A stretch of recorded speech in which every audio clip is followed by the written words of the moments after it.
આપણે જાણીએ છીએ કે 27 તારીખ સુધીમાં છે લગભગ ગુજરાતમાં 74% કામગીરી મોટાભાગની પૂરી થઈ ગઈ હતી SIRની, અને એમાં એવો દાવો કરવામાં આવ્યો હતો કે લગભગ 24 લાખ મતદારોના નામ રદ કરવાનો ચૂંટણી પંચે જે દાવો કર્યો હતો, એમાં કે 24.23 લાખ મતદારો સત્તાવાર રીતે એમને જાહેર કરેલા હતા કે આટલા રદ થઈ શકે છે, અને એમાં 1.42 લાખ મતદારોના નામ કેન્સલ પણ કરી દેવાયા છે.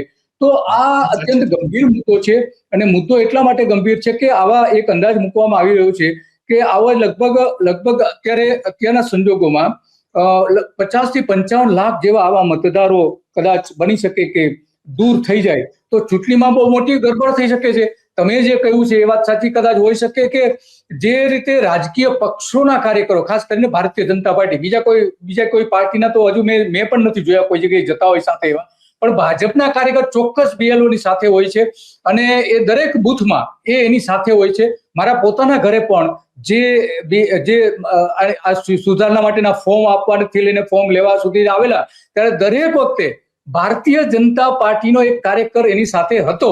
તો આ તમે જે વાત કરી એની હું 100% સહમત આપું છું, કારણ કે મારા પોતાનો એ અનુભવ છે, અને ઘણા બધા લોકોએ પણ કહ્યું છે કે ભાજપનું આ મોટું સૌથી ષડયંત્ર હોઈ શકે છે કે જે કોંગ્રેસની વિચારધારા ધરાવતા હોય અથવા તો બીજા પક્ષના વિચારધારા ધરાવતા હોય, આમ આદમી પાર્ટી કે વોટેવર જે કંઈ ગુજરાતમાં 64 પક્ષો છે એમાંથી કોઈ પણ પક્ષની વિચારધારા ધરાવતા હોય એવા મતદારોને વીણીને આમાંથી સાફ કરી દેવા એ બની શકે છે. તો આ આખી જે કવાયત છે એ કવાયત અત્યંત ગંભીર પરિણામો લાવી શકે છે. તો તમારી જે સોસાયટી છે એમાં દરેકને ફોર્મ આપવામાં આવ્યા હતા ખરા? એટલે હવે મારા માટે ઇશ્યુ અલગ છે. હું અત્યારે દીપિકા સોસાયટીમાં રહું છું. 2007 થી અમે અમારું ઘર ચેન્જ કરેલું છે. 2007 પહેલા અમે ભવાની કુંજમાં રહેતા હતા. હવે એ સોસાયટીની હિસ્ટ્રી બી મેં કાઢી. લગભગ 2010 થી 2012માં જે સીમાંકન થયું એમાં એરિયા છે વાઘોડિયા રોડ પર. પહેલા હોતી હતી વડોદરા સિટીમાં, અને હવે એને રાવપુરા લઈ ગયા છે. જે રાવપુરા એટલે ટોટલી અલગ એરિયા કહેવાય. રાવપુરા બરોડાની અંદર વાઘોડિયા રોડ ના આવવો જોઈએ, પણ આખી સોસાયટીને અત્યારે 2024ના નવા લિસ્ટ પ્રમાણે જોવું તે રાવપુરામાં આખી સોસાયટી બોલાય છે, પણ 2002ના લિસ્ટમાં બોલાતી નથી. એટલે મારો મુદ્દો એ જ છે કે જો 2024માં એ રાવપુરામાં ગઈ તો 2002માં હશે તો 24માં ગઈ ને, એમને કેવી રીતે ગઈ? અને એનો કોઈ ઉલ્લેખ નથી કલેક્ટર આપી રહ્યા, નથી BLO આપી રહ્યા, નથી ઇલેક્શન કમિશનર જોડે. અને આ ઇલેક્શન કમિશનરને તો મને શું કહેવાય ને કે સ્ટેમ્પ બનાવીને રાખેલા હોય ને એવું લાગે છે. એક શબ્દ એમના મોઢામાંથી નીકળતો નથી. કલેક્ટરથી એક શબ્દ મોઢામાંથી નીકળતો નથી. ના તમારે બીજા ડોક્યુમેન્ટ આપવાના. એટલે ભાઈ શેના માટે? અમારી ભૂલ હોય તો અમે આપીએ, સરકારની ભૂલ હોય તો અમે શેના માટે આપીએ? અને સરકાર પોતાની ભૂલો છુપાવવા માટે માસ્ટરી કરી હોય અને PhD કરી હોય ને એવું મને લાગે છે. કારણ કે એકે ભૂલ એ લોકો પોતાની સ્વીકારવા તૈયાર નથી. આટલો મોટો દેશ છે, ભૂલ થઈ હોય તો માનીને એને કરેક્ટ કરવાની જગ્યાએ લોકોને બદનામ કરવાનું કામ જો હોય તો આ સત્તાધારી પક્ષનું છે. અને આપણે જાણીએ છીએ કે દર ચૂંટણીમાં ભારતીય જનતા પાર્ટી મતદાર યાદીમાં મોટી ગોલમાલ કરે છે. તો આપણે જાણીએ છીએ 2024ની જે ચૂંટણી હતી તો એમાં મેં સુપ્રીમ કોર્ટમાં પહેલા ગુજરાત હાઈકોર્ટમાં ગયો. ગુજરાત હાઈકોર્ટમાં કેસ મને જાણી જોઈને પૈસાના દમ પર બીજેપી હરાયું. આ મોડા પર એમને ડિફોમેશનનો કેસ કરવો હોય તો કરે. અત્યારે રિવ્યુ પિટિશન માટે એ જ કેસના એપ્રિલ 2025થી મહેનત મારી રહ્યો છું. આ 19 તારીખે જયારે ઇલેક્શન છે વકીલોનું, ત્યારની ડેટ મને આપવામાં આવી. એટલે તમારાથી જવાય જ નહીં. તમે અહીંયા વકીલોને વોટ આપશે કે ઇલેક્શનના ત્યાં સુપ્રીમ કોર્ટમાં તમે તમારું હિયરિંગ કરવા જશો. પોઈન્ટ એ છે, મેં મુદ્દો એ લીધો હતો કે બરોડામાં છેલ્લા 4 ઇલેક્શનથી કોન્સ્ટન્ટ 72% વોટ બીજેપીને મળે છે, 24% વોટ કોંગ્રેસને મળે છે, 2% નોટાને મળે છે, અને 2% અપક્ષ. હવે અપક્ષમાં એક માણસ હોય તો 2%, 15 માણસ હોય તો 2%. એટલે કેવી રીતના? અને વોટર દર વર્ષે બદલાયા છે. મોદી સાહેબ જયારે લડ્યા ત્યારે 72% વોટિંગ થયું હતું. એના પછી રંજનબેન આવ્યા તો 45%થી બી ઓછું મતદાન હતું. પછી 68 થયું ને છેલ્લા ઇલેક્શનમાં 62. એટલે મતદારોની સંખ્યા ઓછી ઘટતી થાય, પણ બીજેપીનો સપોર્ટ કોઈ દિવસ ઓછો થતો નથી. એટલે બીજેપીને કોંગ્રેસની જુગલબંધી ચાલતી હોય ને એવું મને લાગે છે.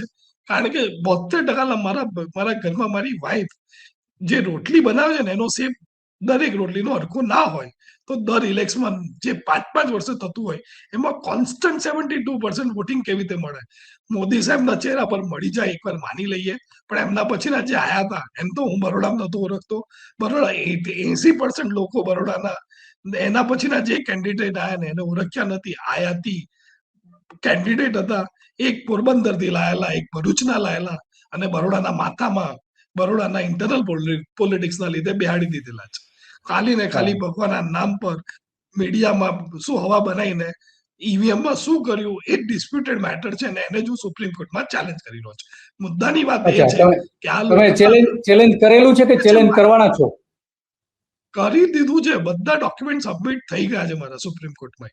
અચ્છા, બરાબર છે. તો એ શું કેસ હતો એ થોડું કહેશો? એ કેસ એવો હતો કે વડોદરામાં છેલ્લા 4 ઇલેક્શનથી સેમ પર્સન્ટેજ વોટ, એમાં બી 2019 અને 24 નું રિઝલ્ટ ડિટ્ટો કોપી પેસ્ટ. ખાલી એક કેન્ડિડેટ 2024માં વધ્યો, તેને 0.01% વોટ આપી દીધો. બાકી બધાના voting percentage ditto copy paste કર્યા હોય એવું લાગતું હતું. જેના લીધે મેં 2 જુલાઈ 2024માં ગુજરાત હાઈકોર્ટમાં ઇલેક્શન પિટિશન ફાઇલ કરી હતી, જેને 12 ડિસેમ્બરે એ બી એક બહુ મજાની વાત છે કે જજ સાહેબે મને કીધું હતું તમારું જજમેન્ટ હું 2 ડિસેમ્બર આપીશ. આજની તારીખમાં બી હાઈકોર્ટના અંદર એ લખેલ છે.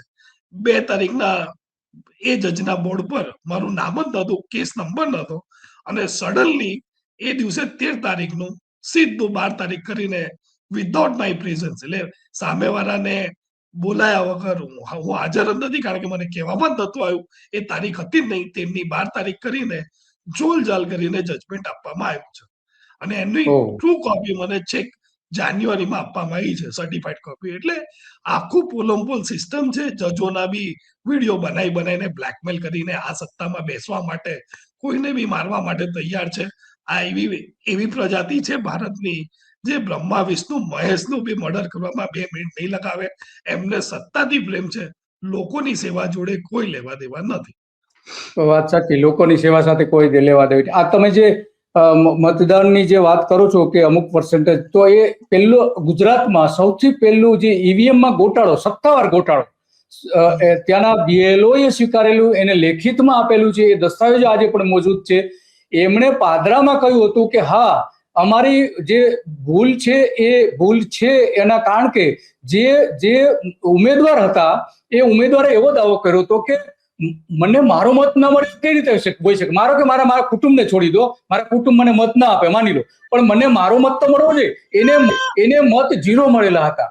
તો એને ચેલેન્જ કર્યું હતું, એને ફરિયાદ કરી લેખિતમાં એને ચૂંટણી પંચે જવાબ પણ આપેલો પાદરા નગરપાલિકા વખતે રાજ્ય ચૂંટણી પંચે, અને એ જવાબના આધારે આપણે કહી શકીએ કે ગુજરાતનો પહેલો ઈવીએમનો જે ગોટાળો થયો હતો એ પાદરામાં થયો હતો.